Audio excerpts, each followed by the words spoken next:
great audience here today. Thank you all for coming here to our Animal Actor stage. You guys have made it to the Ararat Ridge Zoo, so congratulations.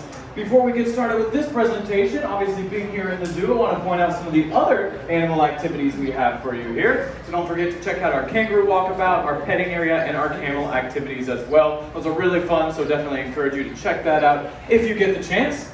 Now the animals that we are going to be presenting to you here today, they are not typically on display for you to see, that you guys can find in Argentina. This is RJ, the black and white tegu. Like I said, very large species of lizard. These guys can get up to 5 feet long when fully grown. They are one of the largest species of lizard in South America. There are some other large species there as well, like iguanas, but this is definitely going to be one of the largest that you find out there. These guys are very powerful lizards. They've got powerful jaws. Their jaws, they can bite down with a force of up to from the whip-tailed lizard created kind. And we'll talk a little bit more about this as we go along.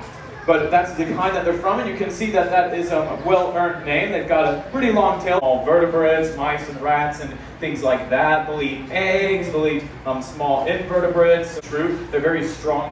They're also excellent swimmers, and they can hold their breath for a long time, up to 20 minutes.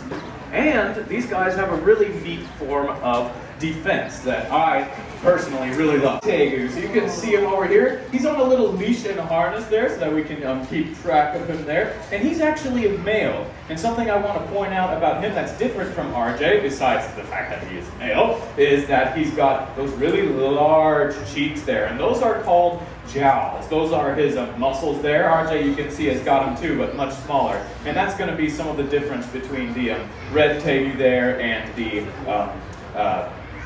oh, Miss RJ, does he look like a nice male tegu there? Oh, so cute. Every creature according to its kind. But in addition to that, all creatures that are from the same created kind are genetically related. Snakes. This is a non-venomous snake. So a bite from this snake wouldn't be bad at all. It's not dangerous or anything like that. And they are not prone to striking. In fact, they are called ball pythons for a reason. That's because their primary mode of defense isn't really to strike so much as it is to roll up into a ball there and hide their head. And so what they're really going for with that is they're protecting the most vulnerable part of their body. Because if you think about it, snakes, they have their head and then the long rest of their body there. If they hide their head and wrap their coils around it, they've got their thick body there that's protecting it so that if they did take a hit from a predator, it wouldn't be to a very vulnerable spot there. Also, when they roll up into the ball, they're going to be relying on their camouflage out there that can cause harm to you. But really, the vast majority of snakes are non-venomous.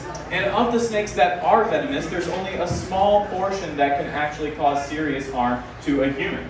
And did you guys know that in the United States, you are actually more likely to be killed by something like a horse, a pig, a cow, a vending machine falling on top of you, or a random bolt of lightning striking you than by being bitten by a snake? So oftentimes snakes get a bad rap and a bad reputation that they really don't deserve, because really the only reason a snake is going to want to bite you is if it feels threatened by you or if it mistakes you for food. Those are the two reasons that a snake would bite you. So really the best way to avoid a snake bite is to leave them alone. But even if they were to bite you, their bite isn't very serious if it's a non-venomous snake, because they have a lot of really sharp needle-like teeth in their mouth that curve backwards to help them latch onto if it felt like, or if it mistook you for food. So we just don't want to take any chances that he might mistake someone for food, because though he is extremely cute, he's not always the smartest snake, and so he'll be like, oh, that looks like something I can eat, I'm going to take a bite of it. And then he can't get it down his throat. Because remember, like I said, snakes, they have to swallow their prey whole there. And that is just how big of feet she has.